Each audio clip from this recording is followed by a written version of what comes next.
Coach Cora here, Mooresville RIPFEST Diving Club. Live in my home pool. I hope you have enjoyed seeing it on some of our videos. Today I'm going to go over the 10 aspects of a dive. These are the pieces of the dive that make up the puzzle.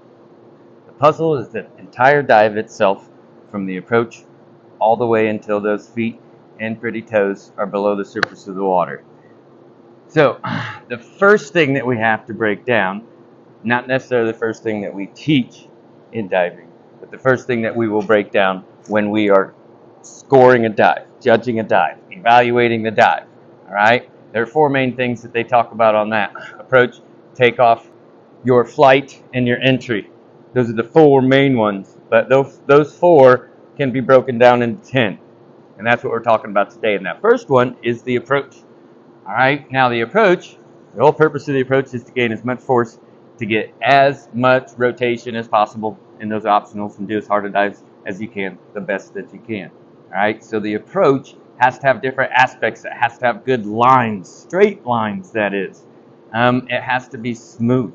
All right, it has to be balanced. Body must be maintained balanced with the changing angle of the board. Okay, so the approach is the first thing that we have to make sure that the athletes can master, at least before competing dives in that. And mastery of the forward approach is one of the harder skills to master in the sport of diving. So that's the first thing, your approach. The second thing is your takeoff, number 2. So these are in the order of the dive as well. So your approach leads into the takeoff.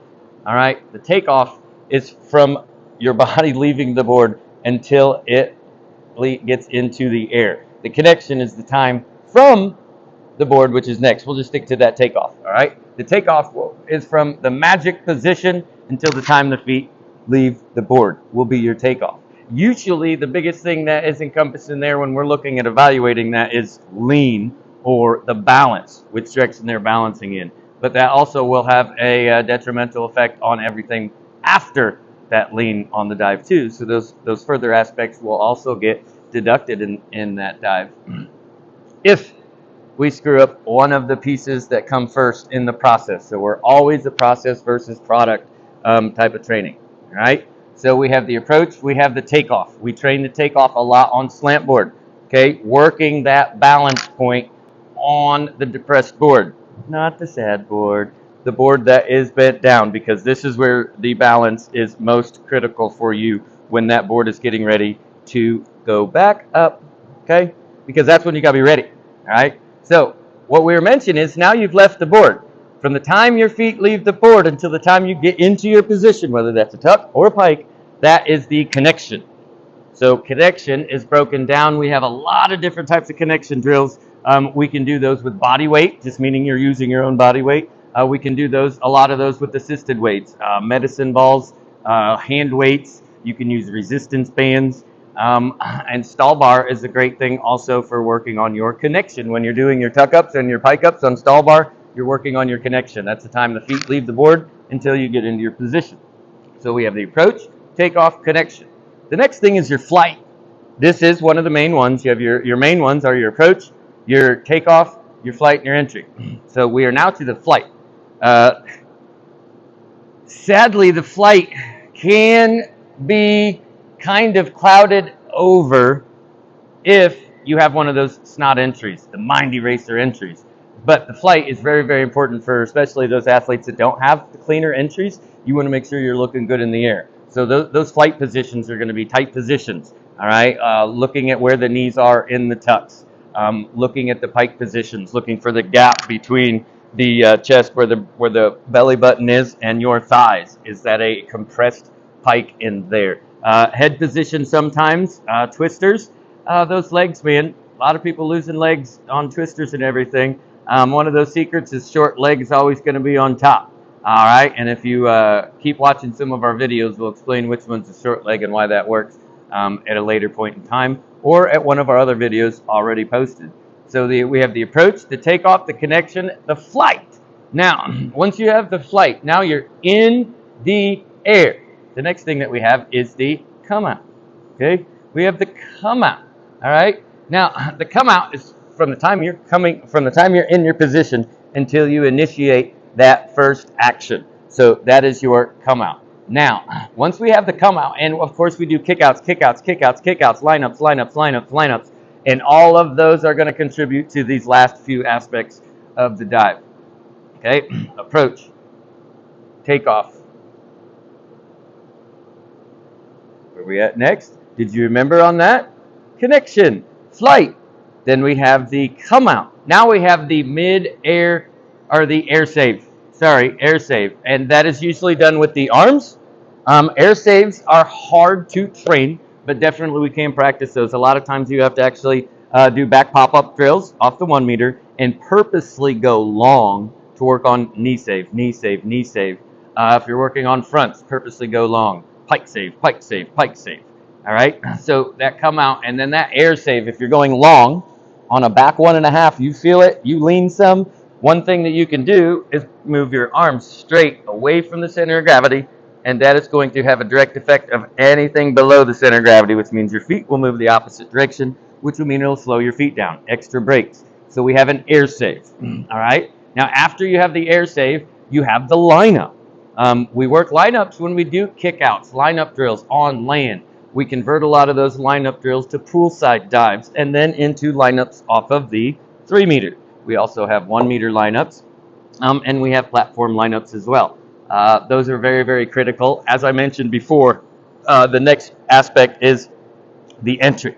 All right, the entry, if you have what we call the mind eraser, the wow factor, then that can just erase maybe some crimp in the pike. It shouldn't, and I still have to deduct on that because if my eyes see it, I have to deduct for it. But if the entry is great, they're definitely going to be rewarded for that. But that's not going to be the entirety of the score because there's 10 aspects, or the 4 main ones at least, that we want to encompass in the entirety of the score. All right, so we have the entry, and that entry is the snotter, the rip that we want to have. We are RIPFEST. We love that. You can see one of our other videos on the 10 aspects of the rip and the 5 aspects of the swim out. I think we already have one of those posted, but I like to update those frequently. Now, we are not done with just the entry, because after the entry, we have the underwater save. Underwater saves, if you come to camp with us, we do those in the shallow end of the water. We do handstands, and we work on pike saves, and we work on knee saves. Pike saves are for fronts and inwards, and knee saves are for backs and reverses. Knee saves are more used on backs than they are reverses, just because of the direction that we are rotating off the board. We're spinning away from the parabola, so we are leaning, we're spinning faster. Same thing with the fronts. We have to use the pike save a lot more on our fronts than we do our inwards, because the inwards get a little more stuck because we're spinning against the parabola, not with the parabola. Now, we hit 9. You might have been counting and say, "Wait, we only hit 9 there." We have the approach, we have the takeoff, we have the connection, we have the flight, we have the come out, we have the air save, we have the lineup, we have the entry. There's your 8. Now, sorry, you said we only have 8. We have the next one is the 9th one. That's your underwater save. That's the one that was 9. And then you said, hey, we only have 9. There's a 10th one. And there's nothing else to do after the underwater save because the dive's done at that point in time. The 10th one is 10th because it encompasses every single other aspect that we've already talked about, and that's visual spotting. When you're standing in your takeoff position, ready position on the end of the board, you should have a good position, and your eyes should have a visual. Usually that visual is the next goal, which is the end of the board. Then, once you get to the end of the board, your next visual is usually going to be somewhere out there. Horizontal line for your fronts. Your backs would be a little bit higher up for our high spot. And on our gainers, once we hit the high spot, then we are hitting the water spots. Once we're in the air, in the flight, what am I seeing on the first somersault? If we're doing multiples, what am I seeing next? Where is my spot? Do you know where your high spots are? That is a good thing because they're different in all of your different pools. And then when you come out, you should have a visual on your entry and where your placement of your hands is. So 10 aspects of a dive. We break those down in dry land, and we try to master the pieces that create the puzzle.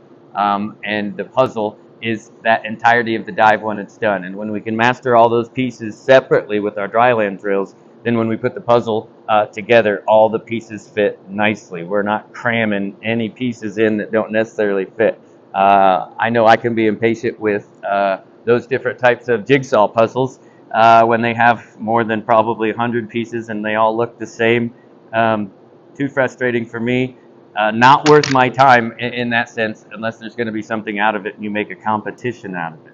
So if you're having issues getting your kids motivated, oh my goodness, all you have to do sometimes, here's a quick tip, make a competition on it, all right? Make a bet, make a dare, all right? And not necessarily a dare, don't want to do any of the good things, but make a bet, tell them, hey, if you do this next dive, I'll bring in cookies on the next practice. But if you don't do it, then you have to bring in cookies for the next practice. And let the kids kind of get competitive on that too. Hey, if I do it, will you do it? Or if I do it, you have to try to do it better than me. That sometimes will get some of the kids going. You got to figure out who's the competitive ones. A lot of times those are your ones that are going to figure out how to win on their own as well. And we can't teach kids how to win. We can teach them how to dive, but there's something inside each one of those athletes that makes them a champion. And that can only be inspired, not directly taught. Thanks for joining us here at Mooresville RIPFEST Diving Club in Mooresville, Indiana. Come back to us next time. We appreciate your attendance. Thank you. Come again.